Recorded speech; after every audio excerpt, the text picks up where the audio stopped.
চট্টগ্রামে ইসকনের নেতাকর্মীদের হামলায় আইনজীবী আলিফ নিহতের ঘটনায় জড়িতদের 24 ঘন্টার মধ্যে গ্রেপ্তারের দাবি জানিয়েছে বৈষম্য বিরোধী ছাত্র আন্দোলনের আহ্বায়ক হাসানাত আব্দুল্লাহ। বুধবার চট্টগ্রাম নগরের টাইগার পাস মোড়ে আইনজীবীর হত্যার প্রতিবাদে এক বিক্ষোভ সমাবেশে তিনি একথা বলেন। বিস্তারিত দেখুন ডেস্ক রিপোর্টে। হাসানাত আব্দুল্লাহ বলেন, আমার ভাই সাইফুলকে নৃশংসভাবে হত্যা করা হয়েছে। এই ইসকনকে সন্ত্রাসী গোষ্ঠী হিসেবে অবশ্যই নিষিদ্ধ করতে হবে। তিনি বলেন, ইসকন কিভাবে স্বৈরাচারী আওয়ামী লীগের সহায়তায় ভারতের প্রেসক্রিপশনে বাংলাদেশে অশান্তি তৈরি করছে তা আমরা ভুলে যাইনি।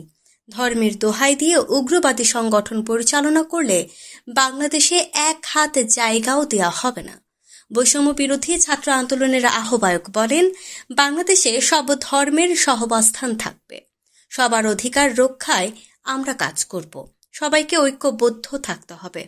হাসানাত বলেন, বিদেশে বসে আওয়ামী ফ্যাসিবাদী শক্তি দেশকে অশান্ত করার জন্য ষড়যন্ত্র করে যাচ্ছে। সব ষড়যন্ত্র বাংলাদেশের মানুষ রুখে দেবে। আওয়ামী লীগের পুনর্বাসন বাংলাদেশে হবে না।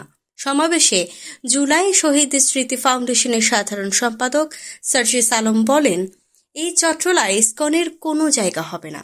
আমরা 16 বছরের খুনি হাসিনাকে দেশ ছাড়া করেছি। জঙ্গি ইসকনকে দেশ ছাড়া করা আমাদের কাছে হাতের ময়লা। আমাদের ভিডিওটি ভালো লাগলে অবশ্যই আমাদের ইউটিউব চ্যানেলটি সাবস্ক্রাইব করে পাশে থাকা বেল আইকনটি বাজিয়ে দিন। এছাড়া আমাদের ফেসবুক পেজে লাইক দিয়ে পাশে থাকুন। ভিজিট করুন আমাদের ওয়েবসাইট। ধন্যবাদ।